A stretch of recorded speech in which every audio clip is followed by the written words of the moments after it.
selanjutnya nih Kak Congtok, kan kita langsung saja kepada acara intinya. Betul. Yaitu Karena kelas rakyat, acara kelas rakyat yang bertema diskusi kelas rakyat yang bertema menguak atau menakar Trunojoyo pada masa kini. Semangat dan tauladannya yang perlu kita ambil.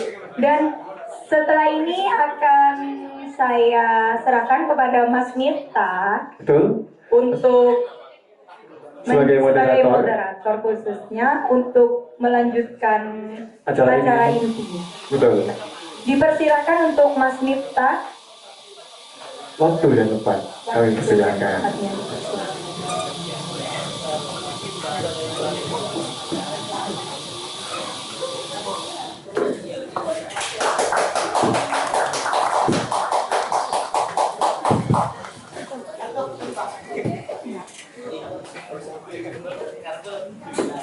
Oke, teman-teman, assalamualaikum warahmatullahi wabarakatuh. Waalaikumsalam. Ini yang sebelah kiri kok sepi. Assalamualaikum warahmatullahi wabarakatuh. Waalaikumsalam warahmatullahi wabarakatuh. Selamat malam untuk teman-teman dan keluarga Kopi Kelut. Saya ucapkan, kemudian insya Allah teman-teman hadir ke sini sudah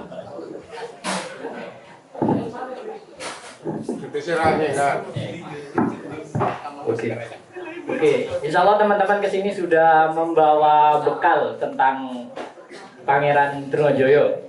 Ya maksudnya bekal ilmu pengetahuan. Nyambinas ya gitu. Tak apa aja juga segini.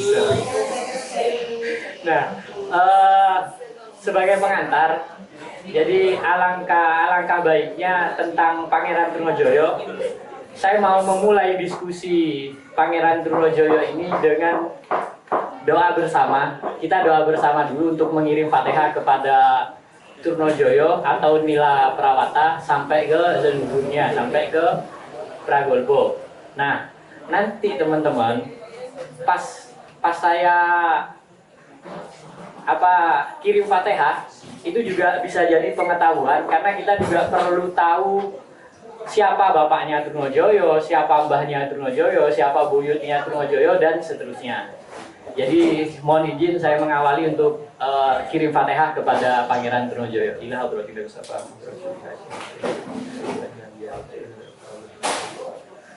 Wa khususon ila Nira Prawata bin Demang Aryo Meloyo Kusumo bin Raden Praseno bin Raden Koro bin Raden Pratanu bin Raden Pragolbo bin Demang Pelakaran. Sayyidana wa lahumul Fatihah.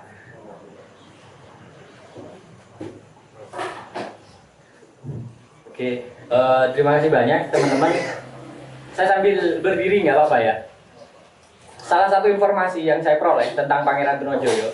Jadi kalau misal saya sebut Kopi Kelut ini, kenapa diskusi Trunojoyo ini di Kopi Kelut? Ini seolah-olah memang kehendak semesta teman-teman. Karena perlawanan Pangeran Trunojoyo yang secara sejarah tulis itu berlangsung 3 tahun. Dan itu di Gunung Kelut. Jadi ya ini memang tidak ada korelasi secara signifikan tentang nama dan semacamnya, tapi seolah-olah ini adalah kehendak semesta, kenapa kok berlangsung di sini.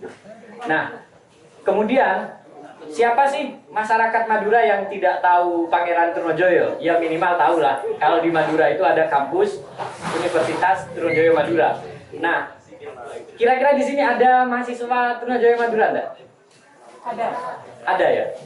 Angkat tangan dong. Oh, kok cewek semua, yang cowok nggak ada ini ya? Ada yang cowok nih. Oke teman-teman, sebagai prakata bahwa diskusi kali ini kita akan menakar Pangeran Trunojoyo, kemudian nanti kita akan menyusun puzzle-puzzle kesejarahan tentang moral, kuasa, bahkan juga silsilah yang akan kita ulas. kenapa sih ini kok menjadi penting untuk kita ketahui? Kebetulan nanti di tanggal 28 Oktober itu adalah Hari Sumpah Pemuda. Dan informasi yang saya peroleh, Trunojoyo itu meninggal di usia sekitar 39 sampai 40 tahun. Artinya perjuangan Trunojoyo itu adalah perjuangan generasi muda. Nah, kalau ditanya generasi muda bisa apa? Ternyata generasi muda bisa berbuat banyak sejak tahun 1600-an. Nah, ini menjadi penting karena sekarang milenial selalu didengung-dengungkan, bukan hal yang salah bahwa spirit-spirit kesejarahan harus kita ulas gitu. Nah, kemudian apa sih yang mendasari Pangeran Trunojoyo kok sampai melakukan perlawanan? Bahkan di catatan sejarah buku Babat Tanah Jawa, Trunojoyo itu disebut pemberontak. Lantas apa bedanya pemberontak dan pahlawan? Jangan-jangan Trunojoyo adalah pahlawan, cuma kita menyebutnya sebagai pemberontak. Sama halnya dengan peristiwa Soekarno adalah pahlawan bagi masyarakat Indonesia, tapi pemberontak bagi Belanda. Begitu sebaliknya, ini adalah soal diksi dan semacamnya. Maka dari itu di diskusi kali ini kita akan menakar di bagian moral, di bagian kuasa atau politik, sampai kita bisa meneladani ke Trunojoyoan. Kemudian teman-teman sekalian, soal Trunojoyo itu generasi apa, bagian dinasti dari mana dan semacamnya, itu nanti juga akan kita ulas. Nah, bolehlah kiranya kalau misal saya minta satu pandangan teman-teman terkait Pangeran Trunojoyo. Kira-kira teman-teman memiliki pengetahuan apa tentang Pangeran Trunojoyo? Mungkin yang bersedia memberikan pandangan ringkas sebelum nanti kita mengundang narasumber yang handal, kiranya angkat tangan lah. Ya kalau bisa yang cantik lah gitu. Yang angkat tangan. Ada mungkin dari kacang jeping ada ya? Kok tak lebur dong kacongan, libur bin jeping gitu. Tak sopan kan ya? Masa kacongan gitu. Bin jepingan gitu pantas gitu. Gimana? Ada kacang jeping yang bersedia kiranya menyampaikan informasi tentang Trunojoyo? Oke, dulu sebagai jepingku ya. Oh maju ya Allah, tanpa tahan maju. Maju maju. Di atas saja Pak. Sama dulu nama. Pakai bahasa Madura nggak apa-apa, paling kita elak aja dari dulu. Monggo. Iya monggo. Kalau ditanya menyampaikan informasi tentang Trunojoyo, kami akui bahwa kami juga masih belajar, Mas. Ada banyak hal yang sebenarnya kami belum tahu mengenai Trunojoyo dan pahlawan-pahlawan lain yang sebenarnya sangat penting untuk kita pelajari. Oke, teman-teman kedengaran nggak? Berarti buka Mbak tabirnya biar sempurna melihat wajahnya. Ya sih. Ini protokol kesehatan. Aduh ya Allah. Kau nak protokol sekali deh. Ayo terus Mbak. Ya, untuk informasi mengenai Trunojoyo sendiri, terutama saya di sini mewakili teman-teman dari Kadung Suping, memang ada banyak hal yang perlu kami pelajari, Mas. Ada banyak hal yang sebenarnya masih menjadi tanda tanya untuk kami. Ada banyak hal yang sebenarnya ingin kami gali mengenai Trunojoyo, bagaimana beliau ini mempunyai pengaruh yang luar biasa di umur yang sebegitu mudanya, mempunyai keberanian yang luar biasa untuk melakukan perlawanan yang menurut beliau ini tidak sesuai dengan hati nurani, begitu, berdiri di atas kepentingan orang banyak. Itu juga yang ingin kami teladani sebagai generasi muda, bagaimana memberikan efek yang positif terhadap orang-orang di sekitar juga, tentunya dengan sesuai dengan keadaan yang sekarang, begitu. Jadi sebenarnya besar harapan kami dengan acara seperti ini, tidak hanya mewadahi orang-orang awam begitu, tapi juga kami sama-sama belajar dari narasumber-narasumber materi yang ada, nanti juga sama-sama mengimplementasikan itu ke depan. Mbak, namanya siapa? Oh iya, belum kenalan ya? Oh, ini saya tidak kenalan. Ya, perkenalkan saya Cuping Yanti, saya Cuping Bangkalan 2019. Teman-teman namanya Yanti. Oke, monggo Yanti. Kemudian kalau menurut Mbak Yanti ya, kalau misal Trunojoyo hidup di era sekarang, memungkinkan nggak Trunojoyo juga melakukan pemberontakan seperti di eranya? Mengenai memungkinkan adanya pemberontakan atau tidak itu lebih kepada nilai apa yang dipegang sebenarnya oleh Trunojoyo. Kalau kita bicara mengenai apa yang dipegang, sebenarnya tidak hanya Trunojoyo, tapi semua pahlawan-pahlawan pasti mempunyai nilai yang menurut mereka ini sesuatu yang mereka harus pertahankan. Jadi kita bicara dulu nilainya apa, disesuaikan dengan keadaan yang sekarang bagaimana, baru nanti kita putuskan apa ya. Sebenarnya kalau misalkan hidup di zaman sekarang akan ada pemberontakan seperti itu. Oke, terima kasih Mbak Yanti. Kita aplaus buat Mbak Yanti. Oke, teman-teman, Trunojoyo secara lagu, karena tadi sudah dinyanyikan, itu adalah pahlawan. Ada yang tahu lagu itu dibuat tahun berapa? Ya Mas, saya nyanyi tahu Mas. Sandra Belum mendapatkan informasi. Oke, siap. Nanti berarti cari informasi bareng-bareng. Jadi soal Trunojoyo kenapa kok belum jadi pahlawan ya? Kita anggap itu adalah pahlawan sejak lagu itu buat. Kemudian soal administrasi nanti bolehlah kita singgung kenapa kok menjadi penting Trunojoyo itu diajukan kepada negara untuk disematkan gelar pahlawan nasional. Nah, kemudian informasi untuk mengundang dua narasumber. Narasumber yang pertama itu nama familiarnya adalah Mas Aang. Mas Aang aktivitas sehari-harinya dia bergiat di bidang kebudayaan atau kepustakaan Madura, yaitu di Padepokan Songgo Sukmo, yang salah satunya di dalamnya juga meliputi keris, kemudian juga ada jemparingan gitu, atau panahan tradisional.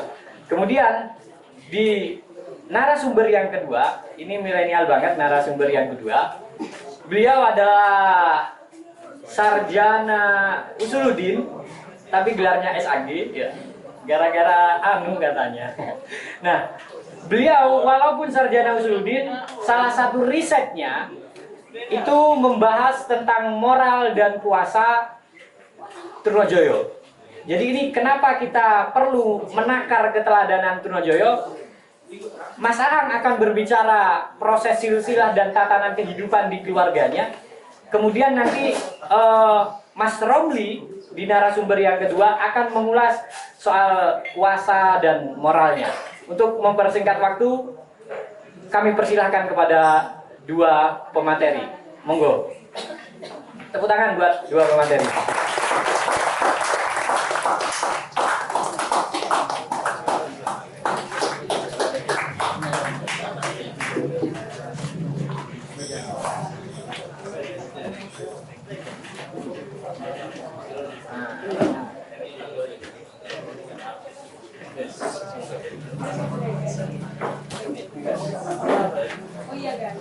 Oke, baik teman-teman. Tadi di awal ada silsilah yang kita tawasuli ya. Minimal itu adalah gambaran sederhana bahwa Trunojoyo memang turunan bangsawan, tepatnya dari dinasti Cakraningrat. Baik, kita langsung ke masalah sejarah ya. Untuk Pangeran Trunojoyo sendiri, seperti yang sudah ditawasuli tadi, juga benar bahwa Pangeran Trunojoyo ini adalah cucu dari Cakraningrat pertama atau Raden Praseno. Beliau ini putra dari Mloyokusumo, Raden Mloyokusumo. Beliau dilahirkan dalam tatanan keraton. Ada salah satu sumber juga dari pangeran yang ada di dari Ngayogyakarta dan Solo Hadiningrat juga, bahwa Kemang Mloyo ini punya putra, salah satunya adalah Trunojoyo, yang mana Trunojoyo ini banyak pendidikan keraton pada waktu itu. Siapakah Raden Prasena dan Mloyokusumo? Itu sebenarnya perlu juga diketahui bahwa Raden Prasena ini adalah panglima perang pada Sultan Agung, dan ketika zaman Amangkurat pertama atau Amangkurat Jawi ini, Mloyokusumo adalah penasihat utama dari Amangkurat I. Jadi pendidikan yang ditempuh oleh Pangeran Trunojoyo sebenarnya memang sudah dari zaman pada waktu Mataram Islam itu juga sudah menempuh pendidikan-pendidikan keraton, baik itu dari Toto Kromonya, dari segi ilmu-ilmu militernya itu sudah juga dijabarkan di situ. Menurut buku Raden Sunarto Hadiwijoyo pun disebutkan bahwa Trunojoyo ini banyak menguasai ilmu-ilmu militer yang langsung diturunkan dari kakeknya, yaitu Raden Prasena. Baik itu ilmu tentang panah terutama, di mana pada waktu perang sama Amangkurat dan Belanda pada waktu itu juga luluh lantak oleh pasukan pemanah yang dibawa oleh Trunojoyo ini. Berarti senjata atau pusakanya Pangeran Trunojoyo itu apa mas? Tombak, napa panah, napa? Pusaka Trunojoyo yang dibawa kemana-mana itu adalah tombak. Cuma pasukannya juga dibekali dengan panah. Jadi tombak ini menurut dan juga ada di manuskrip-manuskrip kuno dan penuturan sejarawan juga ada yang pernah bilang bahwa menuturkan bahwa Trunojoyo ini pernah membawa pusaka Madura untuk menghadapi Belanda pada waktu itu. Pusaka Madura itu Senanggala. Oke, jadi teman-teman, pendidikan Trunojoyo sejak kecil karena memang Trunojoyo adalah keluarga bangsawan, ya, memang mendapatkan pendidikan langsung dari Keraton Mataram. Nah, Trunojoyo memang mewarisi salah satu keterampilan kakeknya, yaitu ilmu bela diri atau ilmu militer itu. Dan salah satu pusaka andalan Trunojoyo adalah tombak. Dan di kesempatan yang sama ternyata Trunojoyo juga pernah memakai pusaka besarnya masyarakat Madura, Senanggala. Bentuknya kayak di pamflet itu kan? Untuk bentuknya, mohon izin saya membawa di sini. Ini mungkin mewakili di mana kerinduan kita akan pusaka Senanggala. Berarti ini Senanggala gitu mas? Atau bentuknya? Ini bentuknya pusaka Senanggala teman-teman. Jadi supaya tidak sampai salah paham bahwa ini adalah pusaka Senanggala, ini bukan pusaka Senanggala. Hanya saja ini bentuknya yang sama dengan pusaka Senanggala. Jadi ini adalah bentuk pusaka yang menjadi pusaka utamanya Pangeran Trunojoyo. Nah, jadi kalau saya lihat itu hampir sama kayaknya di pamflet itu ya. Jadi itu adalah pusaka Senanggala. Ada pendidikan khusus enggak mas? Artinya yang berhubungan dengan moral selain di internal keluarga Mataram gitu. Ya, memang ketika kita berbicara pendidikan bagi orang dalam ya, bangsawan. Jadi memang di situ diajarkan Toto Kromo yang paling utama. Toto Kromo gimana Trunojoyo ini dididik untuk satu menjadi seorang bangsawan yang menguasai ilmu militer dan juga ilmu Toto Kromo dan juga ilmu-ilmu filsafat dan ilmu-ilmu alam yang memang makanya ketika Trunojoyo berperang sama Belanda dan juga Amangkurat ini beliau selalu gerilya, berpindah-pindah karena beliau sudah menguasai gimana membaca keadaan alam pada waktu itu. Berarti ibarat zaman sekarang Trunojoyo itu adalah orang yang berpendidikan gitu mas? Iya. Ya benar. Oh, baik teman-teman, sudah banyak informasi yang kita peroleh dari proses internal keluarga Pangeran Trunojoyo bahwa di zaman itu ya Trunojoyo memperoleh pendidikan langsung dari keluarga Mataram dan itu juga langsung di Mataram mas ya? Ya di Mataram. Juga langsung di Mataram atau mudahnya kita menyebut daerah Jogja sekitar atau Surakarta, Sulu dan semacamnya di daerah itu. Kalau nggak salah istilahnya di Pleret. Ya, Pleret itu kan ketika sudah pindah mas. Ya gitu. Jadi kita menyebutnya Mataram karena sebelum perjanjian ganti ya masih Mataram, kecuali ketika sudah perjanjian ganti itu kan udah dibagi Ngayogyakarta Hadiningrat sama Surakarta Hadiningrat. Oke. selain informasi bahwa Pangeran Trunojoyo itu adalah bangsawan, ternyata memang keluarga besar bangsawan itu ada pendidikan khusus tentang unggah-ungguh atau tata kromo agar tetap menjaga nama baik bangsawan. Kemudian kita masuk ke Mas Romli gitu ya. Kalau mungkin awal Mas Romli bolehlah menyampaikan kenapa sih masa di urusan filsafat nulis Trunojoyo ini gimana ini gimana gimana biasanya Tuhan menuju ini. Ya, assalamualaikum warahmatullahi wabarakatuh. Bismillah, alhamdulillah, ala kulli ni'amillah, wassalatu wassalamu ala rasulillah Muhammad bin wa ala alihi wa ashabihi wa azwajihi wa dzurriyyatihi wa man tabi'ahum bi ihsan ila yaumil qiyamah. Amma ba'du. Sebagai kula hormatin Mas Aang, Eki senior badan gula, Eki gula anggap sebagai guru badan gula karena secara keturunan juga beliau adalah keturunan Platon, dan juga Mas Miftahul Akhyar, sudah kedua kalinya saya duduk semeja dengan Mas Miftahul Akhyar atau Bang Ikrar. Kemudian semua sahabat-sahabat yang saya banggakan. Pertama harus saya sampaikan bahwa saya kesini ini adalah niat mengaji, niat belajar kepada Mas Aang, kepada semua audien yang hadir, karena tiap saya berada dimanapun selalu saya niatkan untuk belajar, menambah wawasan. Jadi bukan karena saya berada di sini saya lebih tahu daripada kalian, tidak. Saya malah lebih awam dari kalian. Pertama ceritanya gini, sebenarnya saya memang kalau dibilang salah jurusan ya tidak juga, karena pada waktu itu asal saya ngambil jurusan apapun asal bisa kuliah ya. Dan salah satu yang paling memungkinkan untuk dimasukkan ya filsafat pada waktu itu. Terus dalam filsafat saya memang lebih cenderung pada praktisi ataupun gejolak keseharian saya lebih cenderung pada politik sebenarnya. Dilalah karena memang saya jauh-jauh dari Madura kuliah di Jogja, saya ingin mengangkat tokoh Madura.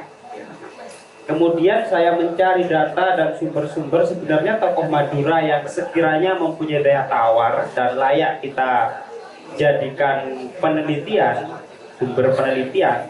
Itu sebenarnya ada dua opsi ya. Pertama adalah Mbah Holil, yang kedua adalah Pangeran Trunojoyo. Cuman karena memang fokus saya lebih cenderung kepada filsafat politik atau filsafat moral, saya lebih memilih Pangeran Trunojoyo pada waktu itu. Tapi lebih cenderung kepada filsafat politiknya. Sehingga penelitian yang saya angkat adalah kuasa dan moral Pangeran Trunojoyo. Sebenarnya adalah tauladan sekali bagi kita, karena di samping Trunojoyo itu di usia yang sangat muda sudah mampu menaklukkan ya bahasanya, menaklukkan kerajaan terkuat dan terbesar di tanah Jawa pada masanya, mampu ditaklukkan oleh orang Madura seusia yang sangat muda, yaitu kerajaan Mataram yang pada waktu itu dipimpin oleh Amangkurat I. Ya kerajaannya dipeleret lah ya. Kalau Mataram sebelum Amangkurat, masa Sultan Agung itu di Kota Gede. Di Kota Gede itu sangat dekat dengan Uin Sunan Kalijaga pada secara geografis. Pertama yang perlu saya sampaikan adalah Trunojoyo ini memang berjuang di garis rakyat. Visi dan nilai yang diperjuangkan baik itu secara filosofis ataupun secara moralitas itu adalah hak-hak rakyat. Hak-hak rakyat. Saya banyak kutipan-kutipan yang saya ambil dalam beberapa referensi bahwa Trunojoyo itu belajar dari realitas. Pertama yang dia pelajarin adalah persentuhan pertama secara politik ya. Persentuhan pertama atau ketegangan politik pertama antara Mataram dan Madura pada waktu itu di tahun 1624 itu. Ketika panglimanya Sultan Agung bernama Ki Juruketi kalau tidak salah ya.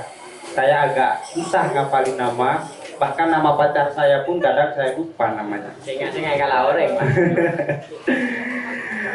Ki Juruketi itu menaklukkan Madura pada waktu itu dengan membawa pasukan 50.000, sedangkan kekuatan Madura hanya 20.000 di tahun 1624. Cuman pada waktu itu karena Sultan Agung itu pada masanya adalah raja yang bijaksana, juga banyak karya-karya keteladanan yang digunakan, putra mahkota Raden Prasena itu pada waktu itu tidak dibunuh, masih menggunakan etika perang kalau bahasa akademiknya ya. Dibawa ke keraton, dibawa ke kota gede pada waktu itu ke Mataram, kemudian dirawat seperti halnya anaknya sendiri dan dinikahkan dengan adiknya kalau tidak salah Mas Jen. Dalam beberapa referensi ya, tapi tidak mempunyai keturunan dalam satu referensi. Kemudian ketika sudah dewasa disuruh balik ke Madura, kemudian diberikan gelar Cakraningrat I. Itu persentuhan politik pertama. Kemudian yang kedua, ketegangan-ketegangan yang ada itu adalah ketika Trunojoyo menyaksikan masyarakat pada waktu itu, ketika pemimpin Mataram sudah berpindah kepada Amangkurat I, Trunojoyo menyaksikan hal-hal yang seakan-akan, bukan seakan-akan ya, ketidakadilan, keangkaramurkaan yang ada, pemerkosaan di mana-mana. Raja sudah tidak memprioritaskan kepentingan rakyatnya, yang pada waktu itu hanya mementingkan nafsu-nafsunya saja. Bahkan Amangkurat I ini memang dari sekian banyak, ya nggak begitu ribuan ya, dari sekian banyak referensi yang saya dapat, memang terkenal dengan raja yang sangat kejam, brutal, suka berfoya-foya. Ini Amangkurat I, kita berbicara satu orang. Bahkan Amangkurat I ini pernah membunuh 6.000 ulama tidak sampai 30 menit. Itu salah satu faktornya. 6.000 ulama dikumpulkan di alun-alun, dibunuh tidak sampai 30 menit. Itu yang nanti menjadi gejolak persinggungan dengan Kedaton Giri pada waktu itu. Dengan alasan yang masih belum jelas. Alasannya karena memang mendengar bahwa afiliasinya membawa berontak, ini oposisi lah kalau sekarang. Alasan yang belum jelas, tidak ada bukti-bukti nyata itu kemudian dijadikan alasan untuk membunuh mereka. Terus yang kedua, membunuh ke 43 istrinya karena meninggal istri yang sangat disayangkan.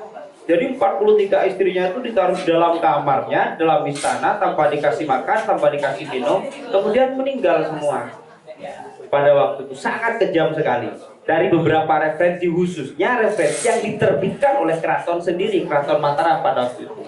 Kalau tidak salah, kitab terlengkap sejarah Mataram, di situ ada referensi khusus tentang Amangkurat I, yang di situ terkenal dengan raja yang kejam itu. Dan banyak sekali kejaman-kejaman itu. Kemudian karena memang Trunojoyo itu belajar dari realitas dan keadaan yang ada, Trunojoyo itu waktu sangat mudah sekali mengamati bahwa ini kenapa kok masyarakat seperti ini, tidak pernah sejahtera, padinya pun tidak pernah merasa aman, bebeknya, ayamnya, sapinya, semuanya tidak ada rasa keamanan di situ. Ada apa? Dia selalu bertanya-tanya. Akhirnya ketika melihat realitas itu, Trunojoyo meminta izin kepada ibundanya untuk merantau, mau berguru kepada Raden Kejoran di Klaten pada waktu itu. Ini hanya satu versi saja ya, mungkin banyak versi yang lain. Nah, di perjalanan melihat banyak sekali kejadian-kejadian, tragedi Ratu Malang semisal, tragedi Ratu Malang, terus pembunuhan di Surabaya akibat ketidakjelasan informasi dan lain-lain, hanya salah paham saja langsung dibunuh oleh Amangkurat I.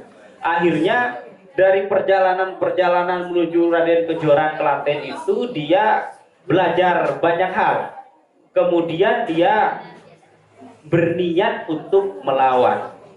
Jadi di antara kutipannya, marilah kita lihat bahwa rakyat sengsara, pemerkosaan di mana-mana, tidak pernah terjadi rasa aman oleh dirinya. Maka jika kita melawan, katanya, jika kita melawan kita akan dianggap pemberontak, dianggap pengkhianat, padahal tujuan kita adalah berada di garis rakyat yang tujuannya adalah mensejahterakan rakyat.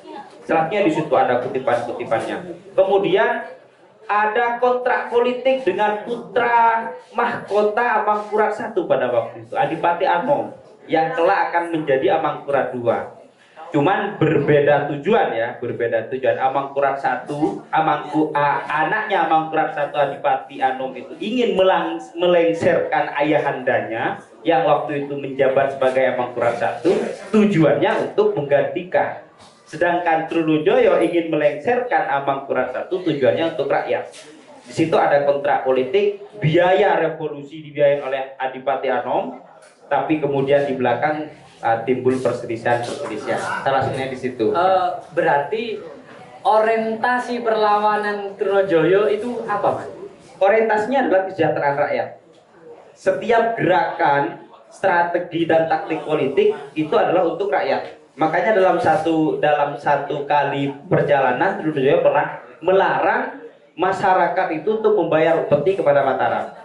Yuk, upeti yang seharusnya dibayarkan kepada Mataram kita kumpulkan, ya semacam arisan dan ya. Lah, upeti itu dikumpulkan dan dialokasikan untuk kesejahteraan bersama sehingga bisa meminimalisir kelaparan, kesenjangan sosial pada waktu itu. Bahkan ketika melatih prajuritnya, Trunojoyo pernah bilang kayak gini, ingatlah bahwa kalian dilatih di sini bukan untuk berperang, bukan untuk membunuh, karena setiap peperangan pasti akan menuai korban, bahkan orang yang tidak bersalah pun. Karena kalian berada di zaman yang selalu khawatir, maka sudah seharusnya kalian mampu membentengi diri dengan beberapa ilmu-ilmu silat dan rogan dan lain-lain. Dan tujuan akhirnya kalian dilatih di sini adalah untuk membela rakyat dan untuk mensejahterakan rakyat. Ini balik ke Mas Aan. Kira-kira di zaman itu ini kan Trunojoyo kan bangsawan. Kemudian yang diserang juga bangsawan. Nah, kira-kira apa sih konsekuensi yang akan diterima bangsawan apabila melakukan tindakan-tindakan ya pemberontakan itu? Ya, yang pertama konsekuensinya itu pasti seperti yang tadi disampaikan bahwa Amangkurat belum menjadi Amangkurat II ya. Itu kan ada beberapa versi juga yang menyatakan bahwa beliau itu sebenarnya nggak mau untuk memberontak kayaknya. Tapi atas desakan dari beberapa pihak, terutama ketika di tulisannya Raden Sunarto ini menyebutkan bahwa ketika beliau menerima bisikan bahwa ada dan isyarat bulan di atas mimbar masjid itu yang menandakan bahwa beliau itu akan naik tahta kan gitu. Jadi konsekuensinya ketika ada suatu bangsawan yang memberontak, otomatis akan dihilangkan gelar kebangsawannya atau diasingkan. Ya sama ketika Amangkurat II ini sebenarnya memberontak. Ada salah satu tulisan itu yang bahwa hanya gara-gara seorang wanita akhirnya Amangkurat I dan Amangkurat ini akhirnya saling berperang kan gitu. Dan akhirnya sama ayahnya ini Amangkurat I, kalau kamu tetap dengan gerakan-gerakan yang membantu Trunojoyo, maka tahta ini gak akan saya kasihkan pada dirimu. Kayak gitu. Tapi kan gini Mas, Trunojoyo itu kan Trahcakraningrat gitu ya. Sedangkan Amangkurat, termasuk Amangkurat II atau Adipati Anom itu kan bukan Trahcakraningrat. Nah, kira-kira di zaman itu orang-orang Trahcakraningrat itu ngapain gitu? Jadi apa yang dilakukan keluarga besar Trahcakraningrat ketika Trunojoyo memutuskan untuk melakukan pemberontakan kepada itu? Karena kan secara historis bahwa hubungan dengan Mataram itu berangkat sejak Raden Prasena itu kan dijadikan anak masnya Sultan Agung gitu. Nah itu kira-kira kan proses di mana sikap apa yang diambil oleh keluarga besar Cakraningrat terhadap sikap Trunojoyo yang memutuskan untuk melakukan perlawanan? Ya, mungkin untuk referensi itu pun juga kita terbatas. Tapi ada tulisan juga bahwa kita bicara ketika zamannya Cakraningrat II, Raden Trunojoyo ini. Jadi beberapa kali Cakraningrat II karena Madura pada waktu itu masih di bawah kekuasaan Mataram, maka beliau ditugaskan oleh Amangkurat II untuk membujuk anaknya lah, ponanya itu kan juga anaknya. Jadi untuk membujuk di mana Trunojoyo itu untuk tidak melakukan pemberontakan menurut versi Mataram, meskipun bagi kami itu bukan pemberontakan. Berarti Raden Undaan membujuk Trunojoyo selaku ponakannya, ya, agar tidak melakukan pemberontakan. Berarti kan dari internal keluarga Cakraningrat, ternyata Trunojoyo bolehlah saya sebut tidak didukung oleh keluarga Cakraningrat untuk melakukan ini. Bukan tidak didukung, Mas. Karena memang pada waktu itu gimana caranya Cakraningrat II untuk melindungi rakyatnya juga. Ya kan? Kalau pada waktu itu Cakraningrat II tidak menuruti kehendak raja pada waktu gimana? Kita yang di Madura itu juga menjadi perhatian Cakraningrat II pada masa itu. Berarti mungkin Mas Romli ya bisa nambahin karena risetnya tentang itu. Terus kalau dari secara masa bahwa ya ibarat politik gitu kan ngomongin masa ini ya. Kan Cakraningrat II tidak memberikan dukungan secara massa. Bahkan Mas Aang juga menyampaikan agar memberikan saran kepada Trunojoyo untuk tidak melakukan pemberontakan. Nah, mungkin Mas Romli bisa memberikan informasi kira-kira terus masanya Trunojoyo, Amosowi, Mataram terus apaan nih? Pertama dari kaki. Pertama Trunojoyo nikah secara sudah dari awal sejak sebelum melakukan perjalanan sudah merasa dikudeta oleh paman sendiri. Karena dalam satu referensi dinyatakan bahwa ketika Cakraningrat I itu berangkat ke Mataram, dia terbunuh dengan akibat kesetiaannya kepada Mataram. Sebelum berangkat itu mbahnya itu Cakraningrat I itu memberikan wasiat bahwa jika saya meninggal, maka yang akan menggantikan saya sebagai Raja Madura atau Cakraningrat II adalah Raden Malayokusumo, anak sulungnya, bukan Raden Undaan, yaitu anak adiknya ya. Itu wasiatnya Raden Praseno. Raden Praseno kepada keluarga. Nah, kemudian Cakraningrat I itu ketika berangkat ke Mataram ternyata terbunuh. Ternyata Amangkurat I itu malah memanggil pamannya Raden Undaan untuk dibaiat menjadi Cakraningrat II. Padahal secara wasiat itu harusnya Raden Malayokusumo atau bapaknya Trunojoyo. Berarti ini membuktikan anggapan Kuntowijoyo ya bahwa sejarah itu selalu bersifat intersubjektif. Kali ini memang ada dua versi, bahwa versi riset yang digunakan sama Mas Romli seperti yang disampaikan, kemudian versi dari buku Zainal Fatah, anak pertamanya memang Raden Undaan. Nah, kemudian ini juga balik ke Mas Aang yang soal tadi Mas ya, yang soal masa gitu Mas. Trunojoyo itu kok punya masa, itu gimana ceritanya itu Mas? Ya, yang pertama memang Trunojoyo ketika pada waktu itu makanya sampai bergelar Panembahan Maduretno karena beliau pulang ke Madura, ke Sampang khususnya pada waktu itu. Jadi Trunojoyo teringat, oh saya ini terlahir di Sampang, otomatis saya minta restu harus ke Sampang. Akhirnya alhamdulillah di Madura Barat itu khususnya daerah Sampang banyak yang mendukung beliau. Karena salah satu tema kita itu adalah keteladanan. Ini kan kita juga perlu tahu Tore, karena generasi muda sekarang ini mohon maaf ya ngomongin politik itu pasti ada proses penggiringan massa. Kalau sekarang ini mohon maaf ya, kalau sekarang kan proses penggiringan massa itu money politik men. Bener nggak? Juga tanya ini bener dia itu. Bener nggak kalau proses penggiringan massa itu money politik gitu? Berarti kan ada kemungkinan, ya namanya ini diskusi ya. Jadi mohon maaf gitu. Kemudian ini ada spirit tentang Trunojoyo, saya menjadi menarik di sisi ini gitu loh. Karena secara keluarga walau dia bangsawan tidak didukung penuh oleh keluarga internal Cakraningrat. Nah, maka ini pengen ngorek gimana proses ini. Tadi Mas Aang sudah menyampaikan prosesnya karena Trunojoyo itu secara teritori itu lahir di Sampang atau brojolnya gitu. Kalau bapaknya secara darah mungkin masih ke Arosbaya kan kayak itu jatuhnya Pak. Nah, cuma brojolnya Rembin kan Sampang. Akhirnya Trunojoyo memilih untuk pulang ke Sampang, ya mengumpulkan orang-orang lama, kawan lama ya, dan meminta restu orang-orang Sampang. Kira-kira Mas Aang ataupun Mas Romli ada nggak informasi tentang proses pemintaan restu gitu? Karena kan mau nengen-nengen efek kira gitu. Minta restu itu kan nggak mudah coy. Kan butuh mental gimana gitu kan ya. Imun setian di WC, entar di WC, leloro kan dia kan. Kalau sekarang itu kan kita perlu mengetahui proses bagaimana Trunojoyo meminta restu itu. Gimana Mas Ang dan Mas Romdi Surai?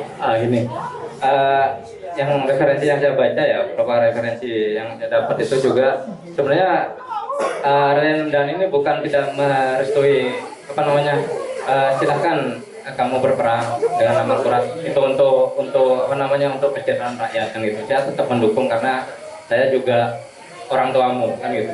Jadi ketika Trunojoyo pulang ke Madura pun itu sebenarnya minta restu pamannya. Makanya sampai tadi saya bilang bahwa beliau minjam pusakanya Raden Undaan pada waktu itu untuk membawa pusaka itu untuk berperang sama Belanda. Pusaka Senegel itu. Ya. Jadi itu juga secara apa ya, secara moral bahwa Raden Undaan itu memberi dukungan penuh pada Trunojoyo. Berarti kalau misalnya saya bahasakan dengan mudah, gini Mas ya. Secara politik Raden Undaan itu ada di pihak Mataram, ya toh? Di bawah kekuasaan Mataram. Karena di bawah kekuasaan Mataram, men. Nah, tapi secara moral kekeluargaan, karena Trunojoyo entar ke pamanah. Ini kan Tenka gitu-gitu, iya kan? Urusan Tenka. Akhirnya Trunojoyo tetap menemui pamannya Acabdis, Jongkore, Amoso sendiri di Mataram, peperangan Nahde itu kan mohon restu kepada pamannya, dan pamannya secara moral itu juga mendukung.